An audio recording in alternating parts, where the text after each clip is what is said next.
Date आहे, त्याचं qualification वगैरे काय ते आपण बघू पहिले.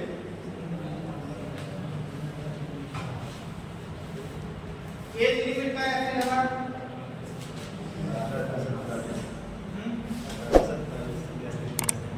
याच्यासाठी डेट ऑफ बर्थ सांगतो 1 नोव्हेंबर 2003. या दोघांसाठी पण आहे, कॉमन आहे डेट ऑफ बर्थ.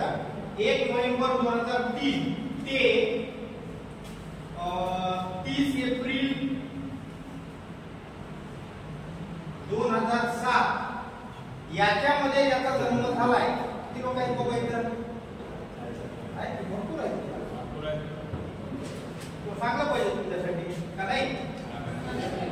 तर 1 नोव्हेंबर 2003 ते 30 एप्रिल 2007 यांच्यामध्ये ज्यांचा जन्म झालाय त्यांच्यासाठी ही भरती आहे. मग तुम्ही या ठिकाणी कोणत्याही कॅटेगरीचे असाल की कशाची असेल, इथं काही एज लिमिट असं दिलेली नाही, असं कुठेही इथं दिलेलं नाहीये. त्याच्यानंतर पुढचा जो मुद्दा आहे याच्यामध्ये तुमच्यापैकी कोणाचं झालं तर नसेल पण अनमॅरिड पाहिजे. मॅरिड लोकांना इथं संधी असणार नाही. झाले का? जर त्याचं झालं असेल त्याला हे त्या ठिकाणी बोलू शकत नाही. ठीक आहे. आता त्याच्यामध्ये पहिले हे SSR ची क्वालिफिकेशन काय आहे ते सांगतो. क्वालिफिकेशन समजतंय ना? शैक्षणिक पात्रता काय लागतात? तर शैक्षणिक पात्रता महत्त्वाची गोष्ट तुमचे पहिले तर बघा तुम्ही 12वी पास असले पाहिजे.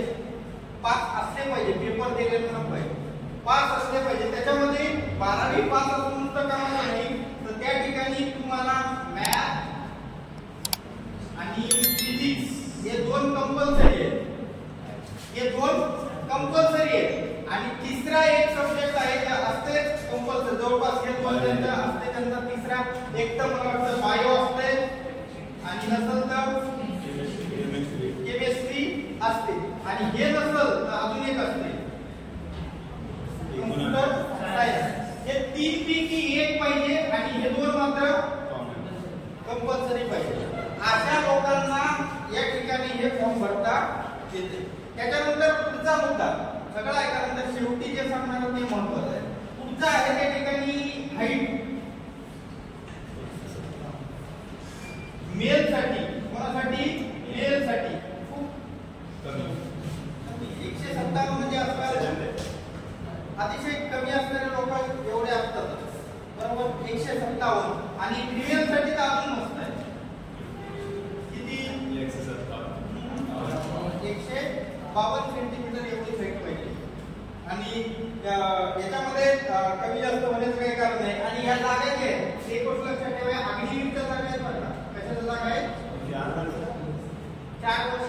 आणि त्याच्यानंतर ते परमनंट वाले जे 25% होते ते परमनंट होती किंवा 50% जे त्यांच्या 25% आहे सध्याच्या भेटतात तरी, तर तेवढे ते परमनंट होते.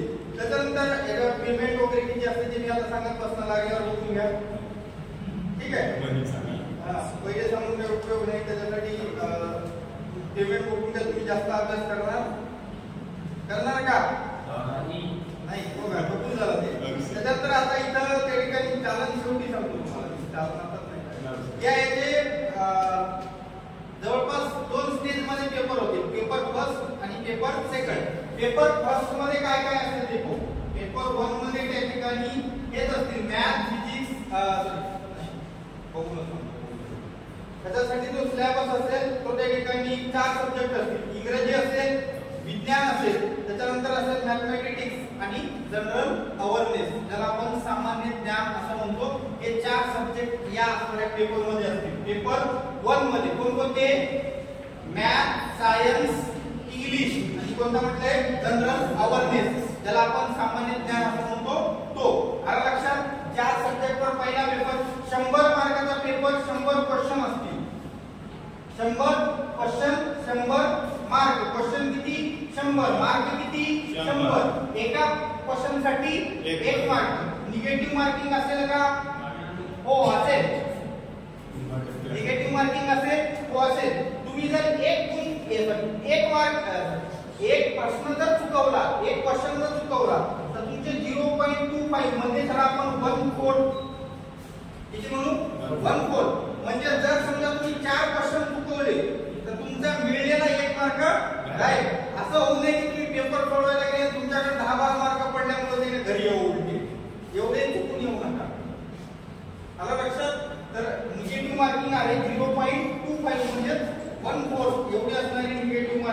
त्याच्यासाठी आहे. त्याच्यानंतर स्टेज 2 याच्यामध्ये पेपर असेल जे डिस्क्रिप्टिव्ह टाइप असेल आणि हे जे 100 क्वेश्चन असतील त्या ठिकाणी हे क्वेश्चन त्या ठिकाणी MCQ ज्याला आपण म्हणतो मल्टिपल चॉईस क्वेश्चन पर्यायवाची प्रश्न तर ते अशा पद्धतीचे असणार आहे. ठीक आहे. हे होतं त्या ठिकाणी स्टेज 1. स्टेज 2 मध्ये त्या ठिकाणी हेच क्वेश्चन असतील पण नॅरेटिव्ह टाइप असणार तुम्हाला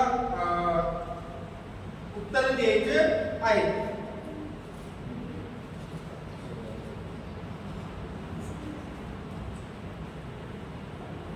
ते तुम्ही 12वीच्या जसं ते सोडवता घ्यायचे मॅथ फिजिक्सचे तसे ते क्वेश्चन.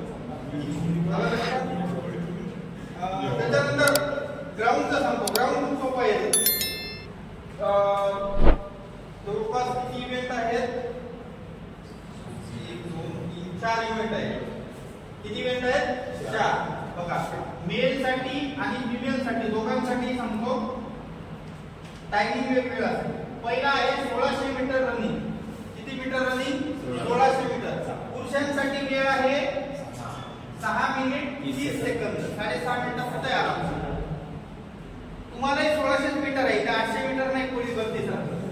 इथं 1600 मीटर असेल पण टायमिंग गळगळ आहे. किती मिनिटं? 8 मिनिटं. तुम्हाला इथं किती असते पोलीस भरतीला? 800 मीटरला 2:50 52 नाही 50 2:50 होतं ना. खूप झालं. आपण जरी पडलं तरी 8 मिनिटं 1600 मीटर होऊन जाते. त्याच्यानंतर पुढचा आहे उठक बैठक. समजते ना उठक बैठक? हां त्याला त्या ठिकाणी काय म्हणतात? स्क्वॅट काय? बरं ते सांगतो मराठीत उठक बैठक म्हणतात त्याला. उठक बैठक दोघांना पण आहे पुरुषांना पण आहे आणि महिलांना पण आहे. पुरुषांना त्या ठिकाणी 20 करायचे आहेत महिलांना 15. एवढ्या आपल्या पोरं चलत फिरत करते झालं. त्याच्यानंतर पुशअप काय आहे? पुशअप पुरुषांसाठी 15 लेडीज साठी 10. हे पण होईल त्याच्यातही काय नाही. त्याच्यानंतर बेल्ट नी सिटअप्स गुडघ्यावर काहीतरी असतं ते मला नी एवढ्या शब्दाचा अर्थ कळला. बेल्ट नी सिटअप बरोबर. बेल्ट नी सिटअप त्या ठिकाणी किती आहेत? 15 पुरुषांसाठी 10 स्त्रियांसाठी. याच्यासाठी कुठलेही गुण वगैरे काही नाही. हे तुम्हाला फक्त कंप्लीट करायचं आहे. तुम्ही समजा त्या ठिकाणी 7:50 मध्ये आले तरी फायद्याचा हात मुलींसाठी. 8 मध्ये जरी आला तरी तो फायद्याचा. समजा एखादा मुलगा आहे त्यानं 7 मिनिटात आला आणि एक काहीतरी 6:30 मध्ये आला संपत तरी दोघांना काही बेनिफिट नाही. दोघंही एकाच करातून तोडले जाते. आलं लक्षात? तर हे होतं ग्राउंड पुरुषांसाठी आणि स्त्रियांसाठी. त्याच्यानंतर पुढचा आहे शेवटचं मेडिकलचं ते तुम्ही होऊ शकता त्याच्यामध्ये काही हे नाही. शेवटचा मुद्दा इथं फीस चालन नाही हातात नाही तेवढे 649 रुपये चालन. फक्त चालन सांगतो. ओरिजिनली 550 चालन आहे आणि याच्यावर 18% जीएसटी लावलाय आणि जीएसटी लावून किती होतंय? फॉर्म भरणाऱ्याचे नाही सांगितले मी. कुठेही जरी जीएसटी लावून काय घेतलं नाही चालन. भरणारा जो 100 200 150 त्याचा हिशोबाने तो घेईल. तर हे 650 तुम्ही एक डीलर घेऊन जाणार नाही. 650 रुपये आणि जीएसटी आला लक्षात. आणि भरण्याचे वेगळे म्हणजे 800 रुपये तर कमीत कमी लागतील असा एक अंदाज आहे. तर हे होतं त्या ठिकाणी असणारी जी भरती आहे त्याची असणारी जाहिरात. एमआरपी जवळपास अशीच आहे. एमआर मध्ये काही फरक आहे का बघूया. मला नाही वाटत काही फरक आहे.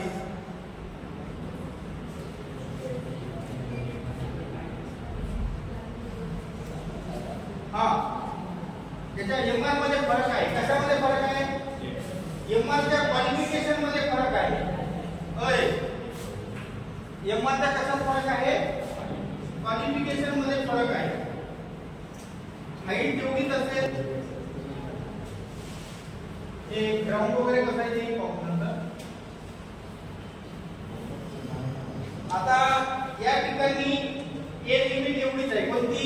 1 नोव्हेंबर 2003 ते 31 एप्रिल 2007. पण इथं महत्त्वाचं जे क्वालिफिकेशन ते फक्त त्या ठिकाणी तुम्हाला काय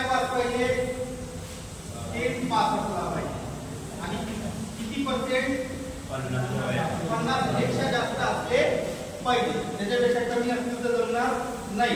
त्याच्यानंतर ह्याच्यामध्ये काय म्हटलेलं आहे बघू अजून मॅरिटल स्टेटसचं काही विषय नाही. हाईट सेम असेल जेवढी मागच्या वेळेस सांगितली 157 152 हे महत्वाचं नाही आपल्याला. पेपर काय आहे याच्यामध्ये